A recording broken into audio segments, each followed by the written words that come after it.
Hi guys! Welcome back sa Pinoy Creators at sa video na to ituturo ko sa inyo kung paano gumawa ng YouTube channel step by step. Perfect ito sa mga beginners na gustong magsimula at kumita dito sa YouTube.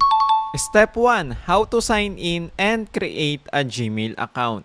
Una, pumunta ka sa youtube.com at i-click ang sign in.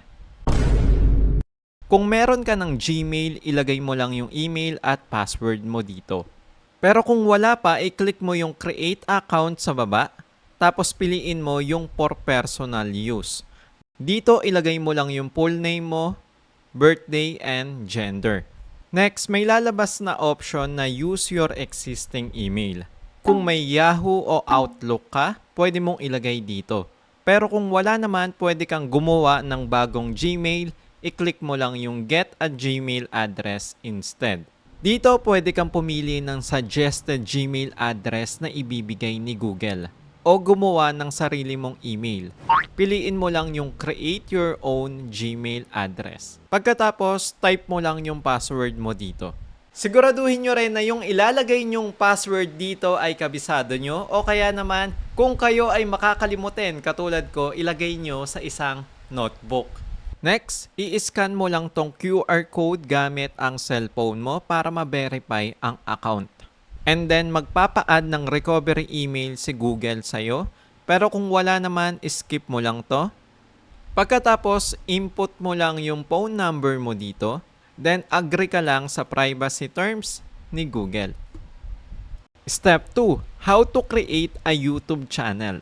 Ngayon na gumawa na tayo ng Gmail sa loob ng YouTube, otomatiko na tong naka-sign in.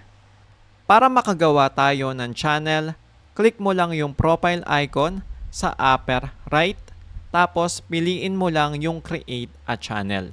Dito pwede mong gamitin ang pangalan mo mismo o gumawa ka ng custom channel name na bagay sa content mo.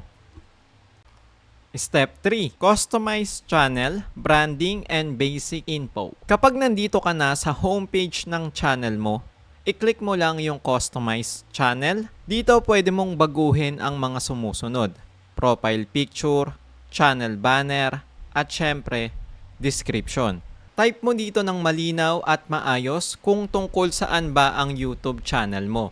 Kung eto ba ay pang entertainment, cooking, o tutorial videos. Pwede mo rin baguhin dito yung YouTube handle, contact info kung saan pwede mong ilagay yung email mo para makontak ka ng ibang content creator for collaboration. At dito ka rin pwede maglagay ng watermark sa mga video. Kung hindi ka marunong gumawa ng watermark, may tutorial ako niyan sa DaVinci Resolve. Check mo yung link dito sa description. Step 4. Channel verification. Next, kailangan mong i-verify ang channel mo para ma-unlock ang important feature. Punta ka sa Manage Videos, Settings, Channel, and then click tayo ngayon dito sa Feature Eligibility. Dito sa number 2, kailangan mong i-verify yung phone number mo dito para makapaglagay tayo ng custom thumbnails, makapag-livestream sa YouTube at makapag-upload ng videos na higit sa 15 minutes. Para naman sa number 3, advanced feature, kailangan mong mag-submit ng valid ID para ma-activate lahat ng tools at privilege dito.